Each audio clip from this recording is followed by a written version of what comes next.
Gold, trusted gold buyers. మీరు తాకట్టు పెట్టిన బంగారాన్ని విడిపించి ఈ రోజు ఉన్న మార్కెట్ ధరకు కొనబడను.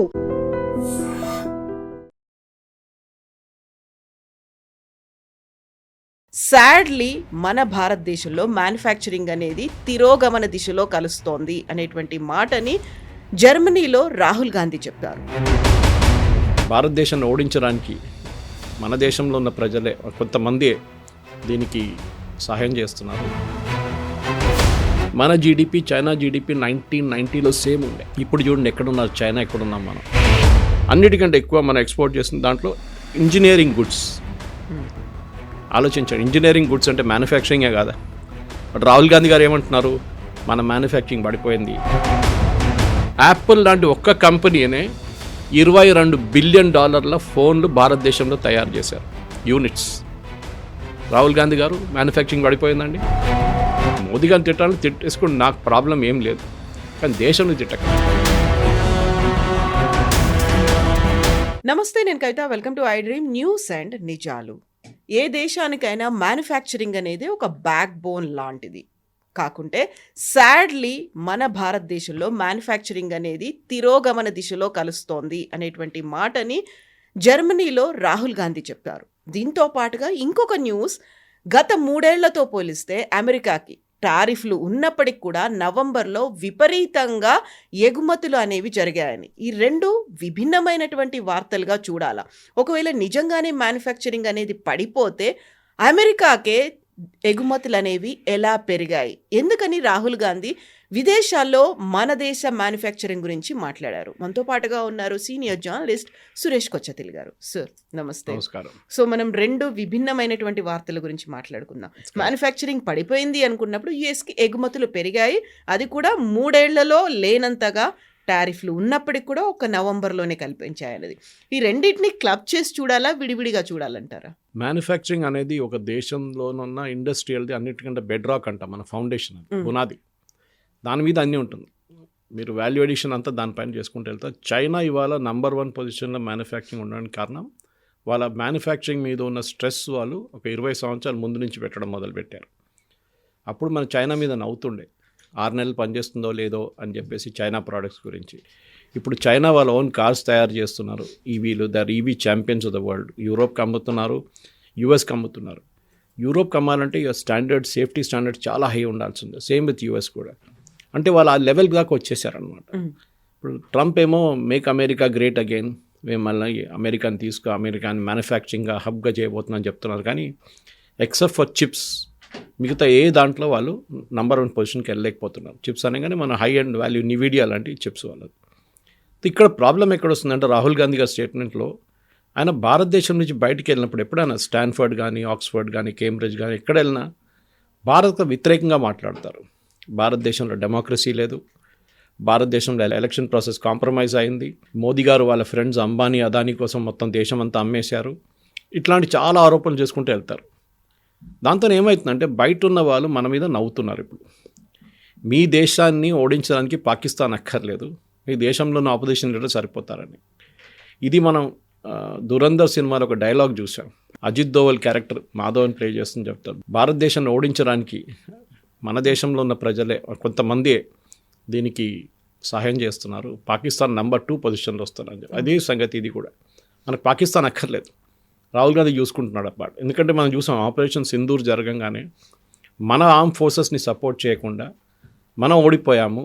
మన ఎన్ని జట్లు పోయినాయి, పాకిస్తాన్ ఎన్ని పోయినాయి అడగట్లేదు, పాకిస్తాన్ ఎన్ని ఎయిర్ ఫోర్స్ బేసెస్ పోయినాయి అడగట్లేదు.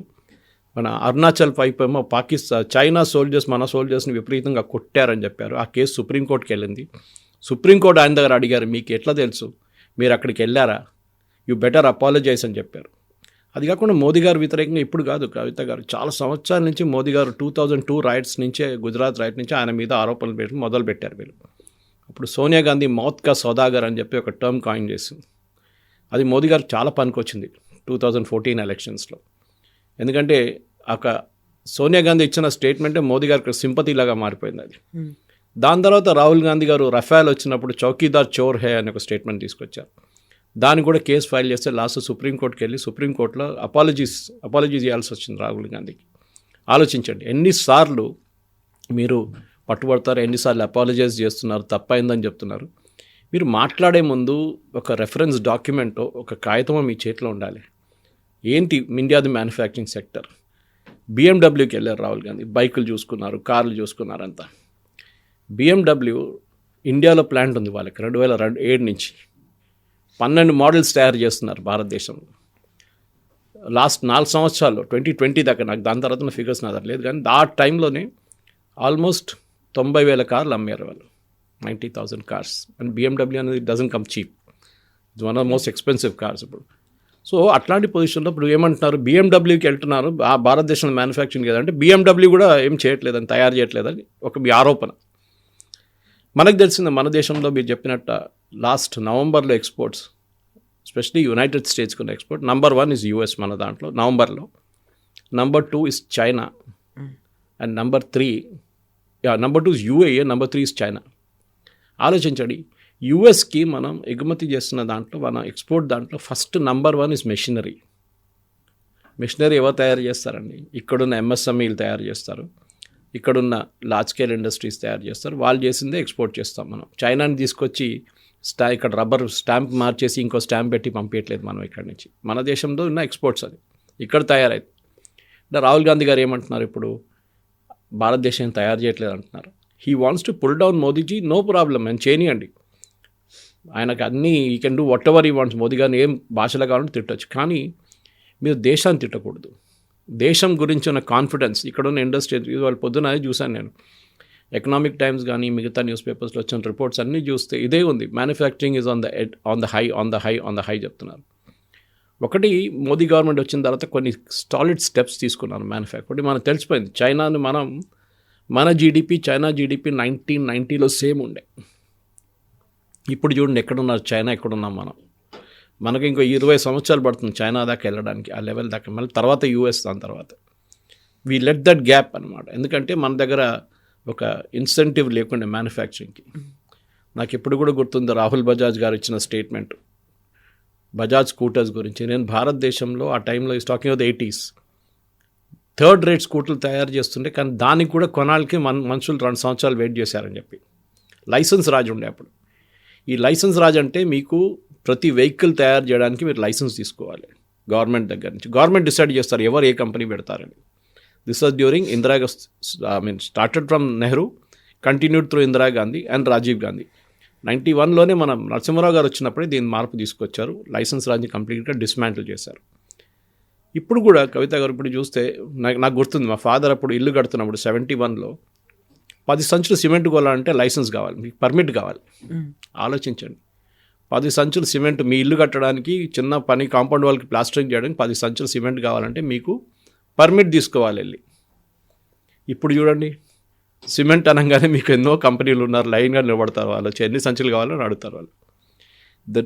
మార్పు అక్కడ చాలా ఇంపార్టెంట్ ఉంటాయి. ఇప్పుడు రాహుల్ గాంధీ గారు అడగాల్సింది ఏంటంటే, వాళ్ళ గ్రేట్ గ్రాండ్ మదర్ టైంలో అప్పుడున్న లైసెన్స్ రాజ్ ఎవరు తీసుకొచ్చారు, చైనాని ముందుకెళ్ళడానికి ఎవరు హెల్ప్ చేశారు, చాలా మట్టుకు it is the Congress regime, దాంట్లో డౌట్ లేదు.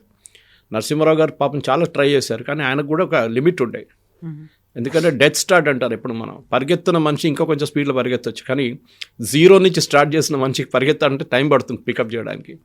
అది 2004 తర్వాత 2014కి వచ్చేదాకా మనం మార్పులు చూసాం. 2004లో అంటే మన్మోహన్ సింగ్ గవర్నమెంట్ ఉన్న టైంలో 2014 దాకా వచ్చినప్పుడు మన దగ్గర 2014 మోదీ గవర్నమెంట్ టేక్ ఓవర్ చేసిన టైంలో మనకు 3 మొబైల్ మ్యానుఫ్యాక్చరింగ్ కంపెనీ యూనిట్స్ ఉండేవి. యూనిట్స్, కంపెనీలు కాదు, యూనిట్స్. ఒక కంపెనీకి మోర్ దెన్ 1 యూనిట్ ఉంటుంది, 3 ఉండే మన దగ్గర. ఇవాళ మనకు 300 మొబైల్ మ్యానుఫ్యాక్చరింగ్ యూనిట్స్ భారతదేశంలో. కంపెనీలు 6, 7, 8, 10 ఉన్నాయి కంపెనీలు మన దగ్గర. యాపిల్ ఇస్ నంబర్ 1, శాంసంగ్ ఉన్నారు, దాని తర్వాత మిగతా OnePlus ఉన్నారు. చాలామంది ఇక్కడ ఇండియాలో తయారు చేస్తున్నారు. నాట్ దట్ 100% ఇండియన్ కాంపోనెంట్స్ కాదు, ఇప్పుడు కూడా మనం 70% దాకా మనం వీఆర్ డూయింగ్ ఇట్ ఇండిజినస్, 30% బయట నుంచి తెప్పించుకుంటున్నాం. ఇవాళ ఉన్న ఎకనామిక్ టైమ్స్లో రిపోర్ట్ వచ్చింది ఏంటంటే, యాపిల్ వాళ్ళు దే ఆర్ సోర్సింగ్ ఇంకా లోకల్ కాంపోనెంట్స్ చేయడానికి ట్రై చేస్తున్నారు. ఎందుకంటే గవర్నమెంట్ ఆఫ్ ఇండియా ఇచ్చే PLI అని ఒక స్కీమ్ తీసుకొచ్చారు, ప్రొడక్టివిటీ లింక్డ్ ఇన్సెంటివ్. అంటే ఏదైనా ఇండస్ట్రీకి మీరు ఒక జంప్ స్టార్ట్ ఇవ్వాలంటే వాళ్ళకి కొంచెం డబ్బులు ఇవ్వాల్సి వస్తుంది.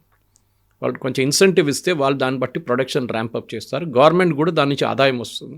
GST కానివ్వండి, ఇన్కమ్ ట్యాక్స్ కానివ్వండి, మిగతా అన్ని కార్పొరేట్ ట్యాక్స్ అన్నీ వాళ్ళకి దాని నుంచి వస్తుంది. అది కాకుండా ప్రజలు కొంటున్నప్పుడు కూడా మళ్ళీ దానికి కూడా ఎకానమీ పెరుగుతుంది, జిఎస్టీ పెరుగుతుంది. సో గవర్నమెంట్ ఇంట్రెస్ట్ పిఎల్ఐలో ఉండే, వాళ్ళు ఫస్ట్ టెలికాం ప్రోడక్ట్స్ మీద పెట్టారు, దాని తర్వాత మ్యానుఫ్యాక్చరింగ్ పెట్టారు, ఎస్ఎంఈల మీద. ఇప్పుడు లేటెస్ట్ వన్ ఏం చేశారంటే 1,50,000 కోట్లు 10 సంవత్సరాల గ్యాప్ టైంకి ఇప్పుడు స్టార్ట్ చేసి 2025 to 2035 దాకా R&D మీద, రీసెర్చ్ అండ్ డెవలప్మెంట్ మీద మోదీ గవర్నమెంట్ 1,50,000 కోట్లు పబ్లిక్ సెక్టర్ అండర్టేకింగ్స్, అది కాకుండా ప్రైవేట్ సెక్టర్ అండర్టేకింగ్స్ ఇస్తున్నారు. అంటే మీరు రేపు ఒక ప్రోడక్ట్ తయారు చేయాలి, ప్రోడక్ట్ ఆటోమేటిక్లీ సూపర్ మార్కెట్లో దొరకదు కదా. We have to SIT and first ideate చేయాల్సి వస్తుంది, దాన్ని మళ్ళీ R&D చేయాల్సి వస్తుంది. R&Dకి చాలా మటుకు స్టెప్స్ ఉంటుంది. R&D చేసిన దాని తర్వాత వ్యాలిడేషన్ చేయాల్సి వస్తుంది డిజైన్, దాని తర్వాత సేఫ్టీ స్టాండర్డ్స్ మీట్ అవుతుంది, దాని తర్వాత అది మ్యానుఫ్యాక్చరింగ్కి వెళ్తుంది. పెద్ద ప్రాసెస్ అది. చైనా 4 నుంచి 5% వాళ్ళ జీడిపిది R&Dలో పెడతారు, మనమేమో 1%. దాట్ ఈస్ వై మనకి ల్యాబ్ టు మార్కెట్ అంటారు. అంటే మీరు ల్యాబ్లో తయారు చేసే ప్రోడక్ట్ మార్కెట్కి వచ్చేదాకా దాని రెలవెన్స్ ఉంటుందా లేదా. ఒక్కొక్కసారి మీరు స్టార్ట్ చేస్తారు పెద్ద ప్రోడక్ట్ తయారు చేద్దామని చెప్పి, దాని 10 సంవత్సరాలు పడితే మీరు 10 సంవత్సరాలకు వచ్చేదాకా ప్రోడక్ట్ అవుట్డేటెడ్ అయిపోతుంది, టెక్నాలజీ మారిపోతుంది. సో ఎంత ఫాస్ట్గా మీరు ల్యాబ్ నుంచి మార్కెట్కి మూవ్ చేస్తారో దాని మీద సక్సెస్ ఉంటుంది. దాని ఒక టెస్ట్ కేసు చెప్తాను మీకు. మన కోవిడ్ టైంలో కోవాక్సిన్ వ్యాక్సిన్ భారత్ బయోటెక్, అది ICMR వాళ్ళు తయారు చేశారు ఇనీషియలీ దాని ప్రోడక్ట్. కోవాక్సిన్ ప్రొడ్యూస్ చేయాలండే ఎవరు, భారత్ బయోటెక్కి. సో మన దాంట్లో ట్రయల్స్ ఉంటుంది, క్లినికల్ ట్రయల్స్ ఉంటుంది. అంటే పేషెంట్ మీద దాన్ని ఫస్ట్ ఎగ్జామిన్ చేయాల్సి వస్తుంది, ఏదైనా రియాక్షన్ ఉందా ఏదైనా. ఈ ఎంటైర్ ప్రాసెస్ ఒక 3 ప్రాసెస్ ఉంటుంది, 1, 2, 3 ఫైనల్. ఇది యూజువల్ మోడ్లో మినిమం మీకు 2 నుంచి 3 నుంచి 4 సంవత్సరాలు పడుతుంది. కానీ ఆ టైంలో మనకు అంత టైం లేకుండే, we had to immediately get it out. సరే కోవిషీల్డ్ వచ్చింది, అది యూకే నుంచి వచ్చిన, ఆస్ట్రాజెనెకా నుంచి వచ్చిన వ్యాక్సిన్ సెరమ్ ఇండియా వాళ్ళు తయారు చేశారు. దానికి క్లినికల్ ట్రయల్స్ అక్కర్లేదు, కానీ దాన్ని కూడా చేశారు వాళ్ళు. phase 1 చేశారు, phase 2 మొదలు పెట్టినప్పుడు గవర్నమెంట్ అప్రూవల్ ఇచ్చేశారు. కానీ మనకు వ్యాక్సిన్ కావాలండే.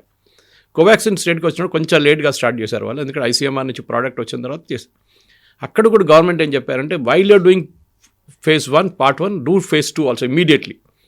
దాని వ్యతిరేకంగా కాంగ్రెస్ వాళ్ళు కొంతమంది కోర్టుకి వెళ్ళారు, కొంతమంది గవర్నమెంట్ మీద ఆరోపణలు చేశారు, మీరు షార్ట్ కట్ చేస్తున్నారు, సేఫ్టీగా పేషెంట్లతో ఆడుకుంటున్నారు, వాళ్ళ ల్యాబ్ ర్యాట్స్ అయ్యారా వీళ్ళందరూ అని. So lab to market Covaxin 2-3 నెలలు వచ్చేసింది మార్కెట్లో.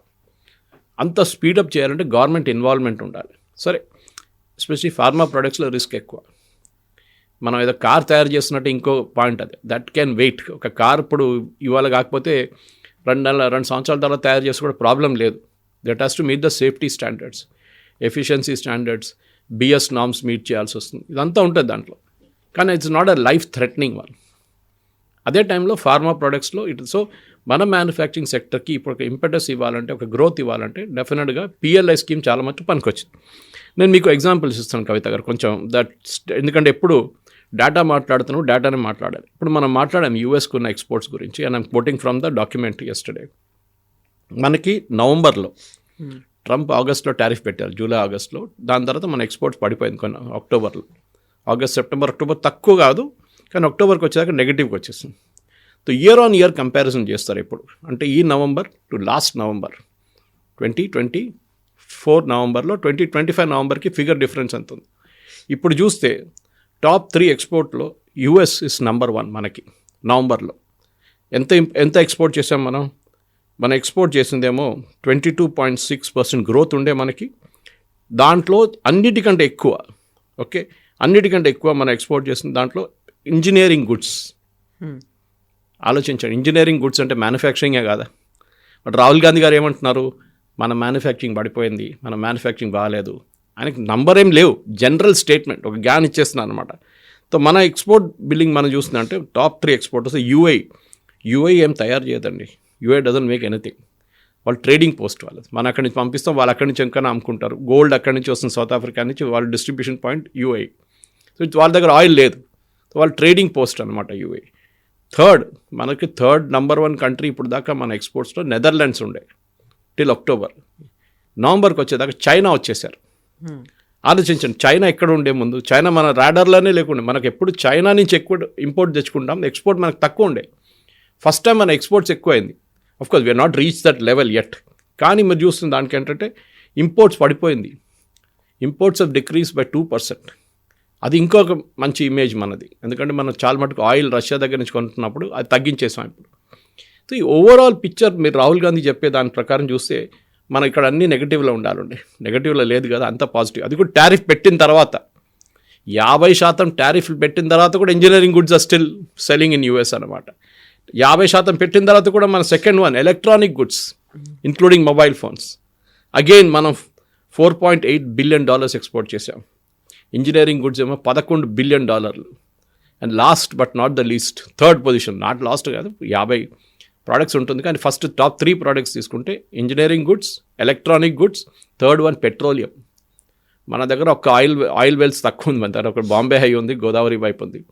We are not a major oil producing country, but మనం $3.9 బిలియన్ ఆయిల్ అమ్మాం మనకు. అంటే ఏం చేస్తున్నాం, రష్యా దగ్గర తెప్పించుకొని మన దగ్గర జామ్నగర్లో ప్రాసెస్ చేసుకొని దాన్ని యూఎస్కి అమ్ముతున్నాం, యూకేకి అమ్ముతున్నాం, ఈవెన్ యూక్రెయిన్కి అమ్మాం మనం. So that is our business. దాన్ని చాలా మటుకు యూఎస్ ఆపడానికి ట్రై చేశారు, దానికే టారిఫ్ పెట్టారు మన మీద. Anyway will come to the figures నా, చాలా ఇంపార్టెంట్. ఎందుకంటే మన ఫిగర్ల గురించి మాట్లాడితే దీంట్లో కొంచెం లాజికల్ ఇది ఉంటుంది. ఈ మ్యానుఫ్యాక్చరింగ్లో ఎప్పుడు మనం కొన్ని ఇండస్ట్రీ బాడీస్ ఉంటుంది, IBF అని చెప్పి ఇండస్ట్రీ బాడీ ఒకటి ఉంది. వాళ్ళు ట్రాక్ చేస్తారు ఇండియాది మ్యానుఫ్యాక్చరింగ్ ఎట్లా పోతుంది, ఎట్లా నడుస్తుంది అని చెప్పేసి. So let us now look at the thing. India is now the third most sought after manufacturing destination in the world and has the potential to export $1 trillion. ఒక $1 trillion గుడ్స్ మనం 2030 దాకా export చేయొచ్చని IBF వాళ్ళ estimate ఇప్పుడున్న capacity ప్రకారం. దీంట్లో ఒక numbers మళ్ళీ ఉన్నాయి కవిత గారు. Q1 అంటే ఏప్రిల్, మే, జూన్ 26, ఎప్పుడైనా మనం 25-26 26 అని చెప్తాం మనం.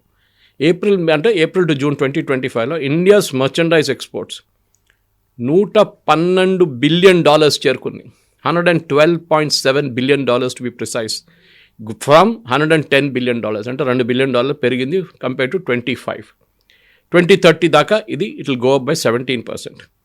Global companies, for example Apple, మన దగ్గర ఫాక్స్కాన్ వాళ్ళు తయారు చేస్తారు, యాపిల్ వాళ్ళ ప్లాంట్ శ్రీపెరంబదూర్లో ఉంది, ఇప్పుడు నోయిడా వైపు కూడా ఒకటి పెట్టారు.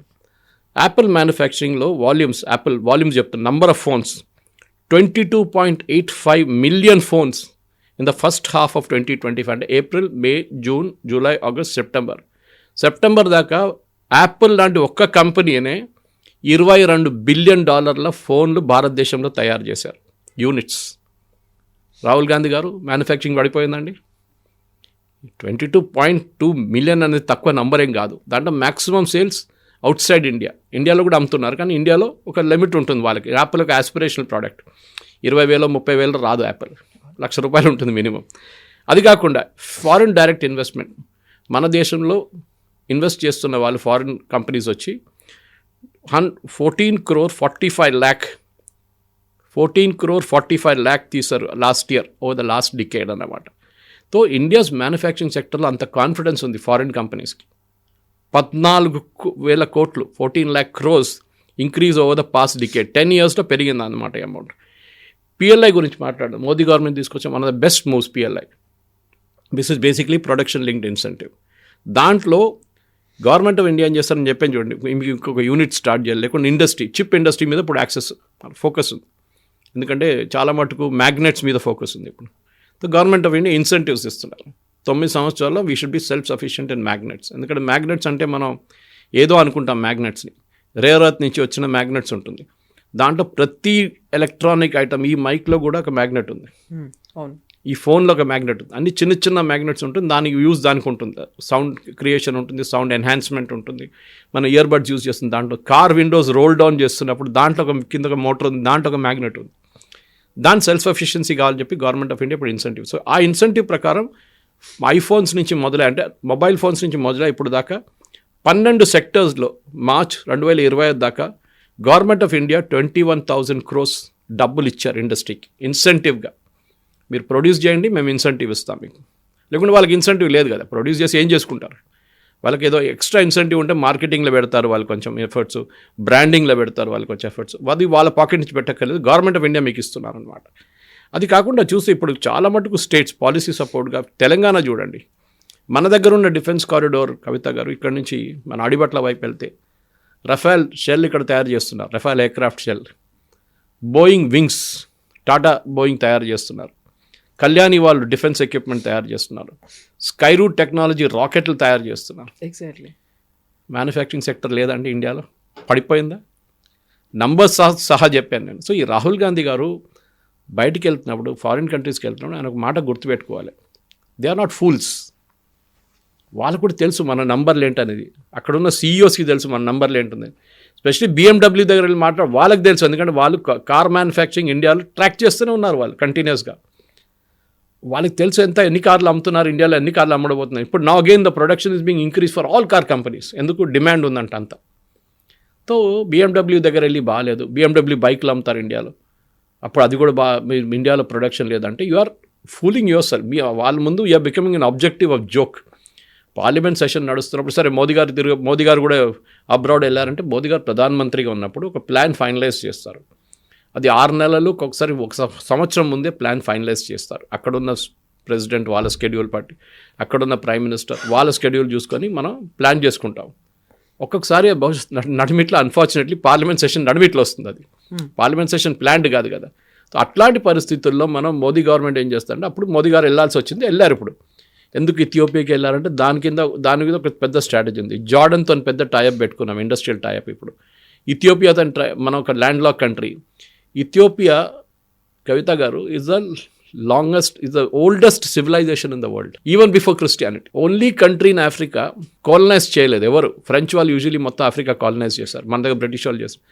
ఇథియోపియాని వాళ్ళ దగ్గర చేయలేదు. ఇప్పుడు ఒక ప్రెసిడెన్షియల్ విజిట్ కానీ, ఒక ప్రైమ్ మినిస్టరియల్ విజిట్, ఏ కంట్రీ అయినా కానీ, వాళ్ళు ఆ కంట్రీ ప్రోడక్ట్లు, ఆ కంట్రీ దగ్గర ఉన్న అడ్వాంటేజ్ అమ్మడానికి ట్రై చేస్తారు. ఇప్పుడు ట్రంప్ ఇండియాకి వచ్చినప్పుడు ఆయన ఫస్ట్ ఏం చేస్తారంటే వాళ్ళ డిఫెన్స్ ప్రోడక్ట్స్ అమ్మడానికి ట్రై చేస్తారు. ఇప్పుడు సౌదీ అరేబియా వస్తే వాళ్ళ వైపు నుంచి ఆయిల్ ఇన్వెస్ట్మెంట్ ట్రై చేస్తారు, వాళ్ళ వైపు నుంచి ఎడ్యుకేషనల్ ఇన్స్టిట్యూషన్ పెట్టుకుంటున్నారు. వాళ్ళు మన వైపు నుంచి IIT బ్రాంచెస్ అక్కడ స్టార్ట్ చేయవచ్చు అని అడుగుతారు. UAEలో ఆఫ్ కోర్స్ ఉంది ఒకటి. షార్జా లాంటి ప్లేస్లో ఫర్ ఎగ్జాంపుల్ ఎడ్యుకేషన్ చాలా చాలా పెద్ద బిజినెస్ అయిపోయింది అక్కడ. అట్లాంటి ప్రతి దేశం వాళ్ళ అడ్వాంటేజ్ని అమ్మడానికి ట్రై చేస్తారు వాళ్ళు. మోదీ గారు ఇక్కడి నుంచి వెళ్ళినప్పుడు న్యాచురల్లీ మన దగ్గర ఉన్న ప్రోడక్ట్స్ అక్కడ అమ్మడానికి ట్రై చేస్తారు, అక్కడి నుంచి ఇక్కడికి వచ్చే ప్రోడక్ట్ ట్రై చేస్తారు. ఒమాన్కి ఎందుకు వెళ్ళారు అడుగుతారు. Oman again is a very close, భారతదేశంలో అన్నిటికంటే క్లోజెస్ట్ గల్ఫ్ కంట్రీతో ఒమాన్ షేక్స్ అంతా వాళ్ళందరూ భారతదేశంలో చదివారు, వాళ్ళని ఎమీర్లు వాళ్ళు. సో వాళ్ళకి ఒక ప్రాక్సిమిటీ ఉంది మన దగ్గర. సో అది మనం అడ్వాంటేజ్ తీసుకుంటాం. వాళ్ళ దగ్గర నుంచి కూడా మనం ప్రోడక్ట్స్ కొంటున్నాం, ఒమాన్ దగ్గర నుంచి కూడా చాలా మటుకు. అదే టైంలో మన దగ్గర ఉన్న సర్వీసెస్ ఒమాన్కి ఆఫర్ చేస్తున్నాం. ఇప్పుడు మన దగ్గర అన్నిటికంటే పెద్ద ఎక్స్పోర్ట్ డిఫెన్స్ ఎక్స్పోర్ట్స్. మన దగ్గర బ్రహ్మోస్ లాంటి మిసైల్ మనం అమ్ముతున్నాం చాలా కంట్రీస్కి. It's the proven missile. ఇప్పుడు తేజస్ మనం ట్రై చేసాం, కానీ ఆఫ్టర్ ద దుబాయ్ క్రాష్ కొంచెం తగ్గింది ఇంట్రెస్ట్, కానీ ఇట్ ఇస్ స్టిల్ రన్నింగ్. ఇప్పుడు కూడా తేజస్ ఫ్లై చేస్తుంది ఏ ప్రాబ్లం లేకుండా భారతదేశంలో. సో ప్రధానమంత్రికి వెళ్ళడం దాంట్లో రీజన్ ఉంది. రాహుల్ గాంధీ గారు అదే అర్థం చేసుకోవాలి. The prime minister is going there to sell the products of this country. అక్కడి నుంచి వాళ్ళ వైపు నుంచి ఇన్వెస్ట్మెంట్ మన దేశం తీసుకురావడానికి అది కూడా ట్రై చేస్తున్నారు. So Jordan said we will do this. ఇథియోపియాలో మనం అక్కడ 80% ఆఫ్ ఇథియోపియా అగ్రికల్చర్ మీద డిపెండ్ అవుతుంది. మన దగ్గర 60 ఉంటే వాళ్ళ దగ్గర 80% మంది అగ్రికల్చర్ సెక్టర్లో ఉన్నారు. So totally depend. సో వాళ్ళ కోసం ఏం చేస్తున్నామంటే మనం చాలా రిమోట్ లొకేషన్స్ సోలార్ ప్రాజెక్ట్స్ పెడుతున్నాం, సోలార్ పంపులు పెడుతున్నాం. సో అగైన్ మన ఇండియన్ కంపెనీస్కి బెనిఫిట్ వస్తుంది దాని నుంచి. సో మ్యానుఫ్యాక్చరింగ్ ఎక్కడెక్కడ, ఎందుకంటే మ్యానుఫ్యాక్చరింగ్ అనేది ఒక కంట్రీది ఇండికేషన్. ఇప్పుడు ట్రంప్ అదే చెప్పారు కదా, wheel bring make America great again అని. ఎందుకంటే అమెరికా దగ్గర ఉన్న మ్యానుఫ్యాక్చరింగ్ ఎడ్జ్ పోయింది ఎప్పుడు. మన దగ్గర కూడా నెగ్లెక్ట్ జరిగింది చాలా మటుకు. ఈ లైసెన్స్ రాజ్ టైంలో 1 scooter 2 స్కూటర్లు, 1 ambassador car, 1 fiat car.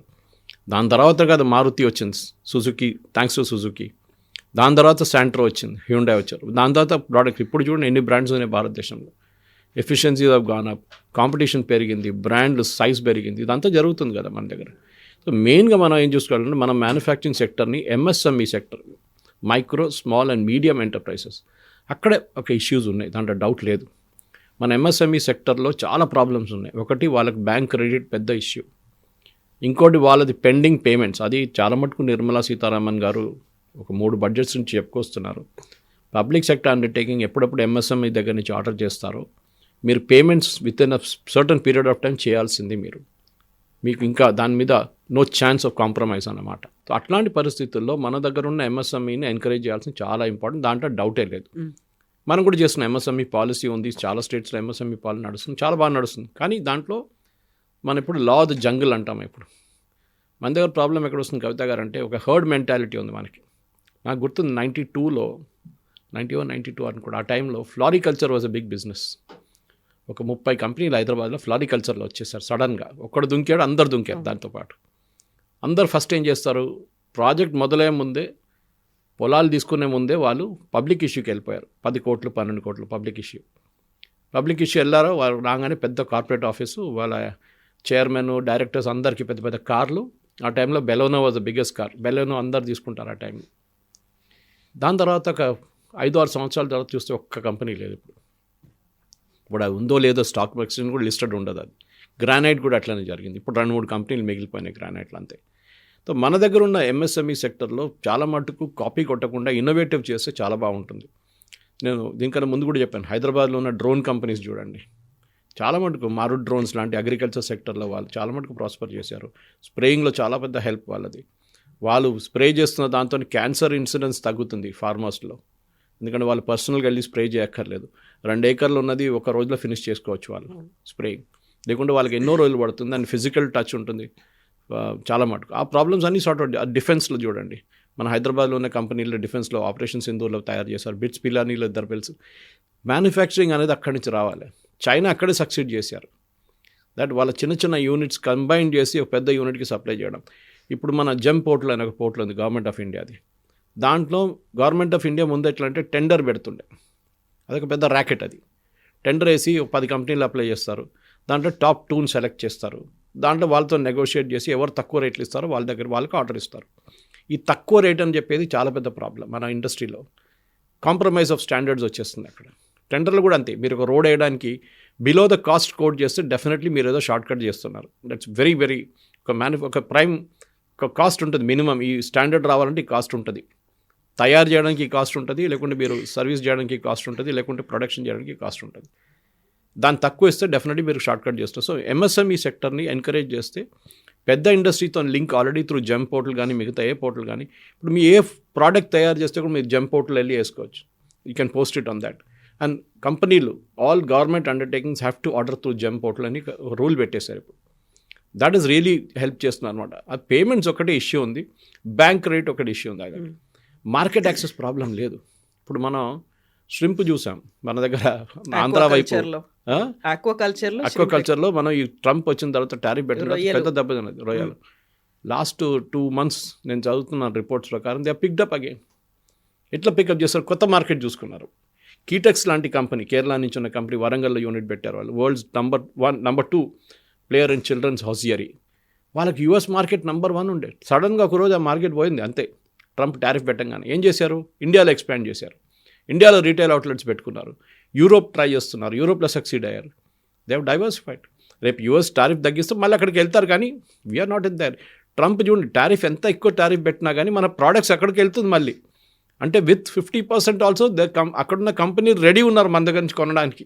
Either our quality must be really good, or we must be selling things like basmati rice on the rice sector ఎక్స్పోర్ట్లో. అది ఇంకెవరు తయారు చేయలేరు, పాకిస్తాన్ ఒకరే ఉన్నారు. Quality of Pakistan is not great. Thailand వాళ్ళు తయారు చేస్తారు, కానీ దాని జాస్మిన్ రైస్ అంట, దాని స్మెల్లే సపరేట్. సో మనం వెళ్తున్నాం. స్పైసెస్ టారిఫ్ తగ్గించారు ట్రంప్. ఎందుకు? స్పైసెస్ ఇంకా ఎక్కడి నుంచి వస్తారు, ఇండియా నుంచే రావాల్సిన స్పైసెస్ అంతా. సో అమెరికన్ కన్స్యూమర్ కూడా చాలా మటుకు వాళ్ళ మీద ఉన్న భారం తగ్గించడానికి ట్రంప్ టారిఫ్ తగ్గిస్తున్నారు సర్టన్ ప్రోడక్ట్స్ భారతదేశం నుంచి వెళ్ళి. ఇంజనీరింగ్ ప్రోడక్ట్ కానీ ఎలక్ట్రానిక్ ప్రోడక్ట్ కానీ అక్కడ కూడా మన దగ్గర తయారు చేసిన ఐఫోన్ ఇప్పుడు యూఎస్లో అమ్ముతున్నారు. బిఫోర్ టారిఫ్ ఇట్ స్టార్టెడ్, ఇప్పుడు ఇంకా పికప్ అయింది. అంటే మనం ఇప్పుడు కూడా కాస్ట్ ఎఫెక్టివ్, చీప్ అని చెప్పకూడదు. We're not cheap, we're cost effective. We're cost effective. And I think Rahul Gandhi garu next time వెళ్ళే ముందు ఇండస్ట్రీతో కూర్చోండి, సిఐఐ కానీ ఫిక్కీ కానీ వీళ్ళతో కూర్చొని మాట్లాడి, నేను జర్మనీకి వెళ్తున్నాను, అక్కడ వెళ్ళి నేను ఏం చెప్పాలి చెప్పండి. నాకు గుర్తుంది ఇది, I think I don't remember the instance wear it happened. Modi గారు ఐ థింక్ చైనాకి వెళ్ళినప్పుడు అనుకుంటాను, when you was the chief minister, ముఖ్యమంత్రిగా ఉన్నప్పుడు చైనాకి వెళ్ళారంట. అక్కడ వెళ్తే ఆయన అక్కడ ఇండస్ట్రీ వాళ్ళని అందరిని కలవడానికి వెళ్తున్నారు. కలిసే ముందు ఐ రిమెంబర్ దిస్ ఇన్సిడెంట్, నాకు హేజీ మెమరీ ఉంది ఒకటి. మోదీ గారు అడిగారంట, అక్కడ ఉన్న ఇండియన్ అంబాసిడర్ దగ్గర అడిగారంట, నేను ఏం చెప్పాలి చెప్పండి వాళ్ళకి. అక్కడ వెళ్ళి ఇండియా తిట్టడం కాదు, నేను ఏం చెప్పాలి, మనకేం ముందు పడుతుంది. వాళ్ళ ట్రేడ్ కమిషనర్ ఉంటారు, మన he knows everything back of the hand. వాళ్ళకి తెలుసు మన కేపబిలిటీ ఏంటి, చైనా కేపబిలిటీ ఏంటి. మోదీ గారికి బ్రీఫింగ్ ఇచ్చారంట ఒక 1/2 hour. సార్ మన ఇండస్ట్రీ ఎట్లా ఉంది, మన ఇదన్నీ టాప్ ఎక్స్పోర్ట్స్ మన కంట్రీ నుంచి, మనకు కావాల్సింది ఇది, చైనా నుంచి మన ఇది we will import these thing, we're ready to do that అని చెప్పి ఒక బ్రీఫింగ్ ఇచ్చారంట. దాన్ని బట్టి మోదీ గారు మాట్లాడారంట. అక్కడ వెళ్ళి మోదీ గారు ఇండియన్ గవర్నమెంట్ తిట్టలేదు ముఖ్యమంత్రిగా ఉన్నప్పుడు కూడా. ఇది చాలా పెద్ద డిఫరెన్స్ అన్నమాట. That you are able to బయటికి వెళ్ళినప్పుడు ఏ దేశంకైనా వెళ్ళినప్పుడు మీరు మన ఆపరేషన్ సింధూర్ తర్వాత ఒక టీంని పంపించాం మోదీ గారు డిఫరెంట్ కంట్రీస్కి. శశి థరూర్ కానీ మనీష్ తివారీ ఓవైసీ కూడా ఉన్నారు, ఓవైసీ వెళ్ళారు. చూడండి ఎంత యాటిట్యూడ్, ఎంతో బాగా మాట్లాడారు వాళ్ళు, పాజిటివ్గా ఇండియా గురించి మాట్లాడారు అక్కడ వెళ్ళి. That is what it should be. అక్కడెళ్ళి మీ దేశం తిట్టడం ఏంటని అర్థం కాదు. ఇది పాకిస్తాన్ చేయాల్సిన పని మనం చేస్తున్నాం, రాహుల్ గాంధీ చేస్తున్నారు. ఇప్పుడు మనం 5 ట్రిలియన్ ఎకానమీ దిశగా వెళ్తున్నాం, దానికోసం మనం అన్ని పనులు చేస్తున్నాం. ఈవెన్ వెరీ రీసెంట్గా తెలంగాణ కూడా 2047 కల్లా 3 ట్రిలియన్ ఎకానమీ అనేది. సో మ్యానుఫ్యాక్చరింగ్ అనేది లేకుండానే, లేకుంటే పర్ క్యాపిటల్ ఇన్కమ్ పెరగకుండానే, లేకపోతే మనకున్నటువంటి జిఎస్డీలు ఇవన్నీ పెరగకుండానే మనం 3 ట్రిలియన్ ఎకానమీ 5 ట్రిలియన్ ఎకానమీ గురించి ఏం చేస్తామా? జీడిపి ఒకటి, జిఎస్డిపి ఒకటి, స్టేట్ ప్రోడక్ట్ ఒకటి, ఇంకోటి పర్ క్యాపిటల్ ఇన్కమ్. ఈ పర్ క్యాపిటల్ ఇన్కమ్ అనేది ఒక మిస్నామర్. ఇప్పుడు ఏమైపోతుందంటే మన టోటల్ రెవెన్యూ ఎంత ఉంది, టోటల్ కెపాసిటీ ఎర్నింగ్ ఉందనుకోండి, ఒక ఎక్స్ అమౌంట్, దాంట్లో అంబానీ ఉంటారు, అదానీ ఉంటారు, వాళ్ళది అన్ని పెద్ద ఇండస్ట్రీస్ కలిపితే 90% వాళ్ళదే ఉంటుంది, మిగతా 10% మిగతా పాపులేషన్ ఉంటుంది. పర్చేసింగ్ పవర్ ప్యారిటీ అంటారు, పీపీపీ. ఒక దేశంలో మనకిక్కడ 1 కిలో బియ్యం కొనాలంటే మనకి ఎంత రేటు, అదే బియ్యం 1 కిలో యూఎస్లో కొనాలంటే ఎంత rate. I'm just giving one example. 1 kilo oil ఇండియాలో కొనాలంటే దాని రేట్ ఎంత ఉంటుంది, యూఎస్లో ఎంత ఉంటుంది. US will be higher naturally, వాళ్ళ ప్రొడక్షన్ కాస్ట్ అయ్యి, వాళ్ళ శాలరీస్ అయ్యి, దానికోసం జీతాలు హయ్యర్ ఉంటాయి. మన దగ్గర జీతాలు తక్కువ ఉంటుంది, ఎందుకంటే పర్చేసింగ్ పవర్ ప్యారిటీ అంతే ఉంటుంది మన దగ్గర, కొనడానికి కెపాసిటీ ఉంటుంది. మన దగ్గర ఫర్ ఎగ్జాంపుల్ కవిత గారు ఒక 50,000 రూపాయలు జీతం అనుకోండి, I'm just taking a very off hand example. 50,000 జీతంలో డీసెంట్ లివింగ్ ఉంటుంది. For a guy whose earning between the age of 21 to 30, 50,000లో బతకరు. ఇంకా ఎక్కువనే ఉంటుంది, చాలామందికి 1,00,000 దాకా ఉంటుంది. అదే జీతం మీకు యూఎస్లో అయితే మీరు బతకలేరు, ఈవెన్ యూకేలో కూడా, because the cost of living is very high, product cost high, transportation cost చాలా హై, అన్నిటికీ ఎక్కువ ఉంటుంది. సో మీరు యూ కెనాట్ లీవ్. సో దానికోసం ఏం చేస్తున్నారు, దుబాయ్ లాంటి కంట్రీస్ ఏం చేస్తున్నారంటే, మేము ట్యాక్స్ ఫ్రీ ఇన్కమ్ ఇస్తున్నాము, మీరు మా వైపు వచ్చేసేయండి, మా దగ్గర వచ్చి పని చేయండి, ఇక్కడ ఇండస్ట్రీ సెటప్ చేయండి. So that is the incentive for people to locate. ఇప్పుడు యూఎస్ నుంచి చాలామంది, యూరోప్ నుంచి చాలామంది దుబాయ్లో పనిచేస్తున్నారు. And those are foreign companies. వాళ్ళకి ఒకటే అట్రాక్షన్ ఏంటంటే, వాళ్ళ దేశంలో 30-35%, 40% ట్యాక్స్ ఉన్నప్పుడు, మన దగ్గరేమో 15% ట్యాక్స్ ఉన్నప్పుడు, అండ్ హయ్యర్ లెవెల్లో 30% ఉన్నప్పుడు, అక్కడ వెళ్తే ఆ ట్యాక్స్ ఇన్కమ్ సేవ్ చేసుకోవచ్చు. సో డెఫినెట్గా మనం at the bottom of the pyramid అని చెప్తాం మనం. ఇప్పుడు మనం టాప్ లెవెల్ కాదు చూడాల్సింది, బాటమ్ ఆఫ్ ద పిరమిడ్లో మీరు ఎంతమంది అన్ని పావర్టీ నుంచి పైకి తీసుకొచ్చారని చెప్పి మన దగ్గర రిపోర్ట్స్ ఉన్నాయి, యూఎన్ రిపోర్ట్స్ ఉన్నాయి, చాలా మటు వరల్డ్ బ్యాంక్ రిపోర్ట్స్ ఉన్నాయి. At India has డ్రమాటిక్లీ improved number of people from under the poverty line. దాంట్లో అన్నిటికంటే పెద్దది ఏంటంటే ఫ్రీ బియ్యం ఇవ్వడం. ఆ ఫ్రీ బియ్యం ఇచ్చినప్పుడు ఏమవుతుందంటే, దానికి ఖర్చు పెట్టాల్సిన డబ్బులు ప్రజలు, ఎస్పెషల్లీ బాటమ్ లెవెల్లో ఉన్న వాళ్ళు మిగతా దానికి వాడుకుంటారు, పిల్లల ఎడ్యుకేషన్ కానివ్వండి, మిగతా దానికి. ఇది మెయిన్ అండి కవిత గారు. సో మ్యానుఫ్యాక్చరింగ్ అనేది ఇట్స్ వెరీ ఇంపార్టెంట్. కానీ రాహుల్ గాంధీ గారు నెక్స్ట్ టైం ఎక్కడైనా వెళ్ళినప్పుడు ఒకసారి ఇక్కడ ఉన్న ఇండస్ట్రీ వెటరన్స్తో మాట్లాడి, ఇండస్ట్రీ బాడీస్తో మాట్లాడితే వాళ్ళకు బ్రీఫింగ్ ఇస్తారు మీకు. దాన్ని బట్టి అక్కడ వెళ్ళి చెప్పండి, మోదీ గారిని తిట్టాలని తిట్టేసుకోండి, నాకు ప్రాబ్లం ఏం లేదు, కానీ దేశంలో తిట్టకండి, అది చాలా important. Yes, sir. Thank you so much, sir. Thank you. Thank you.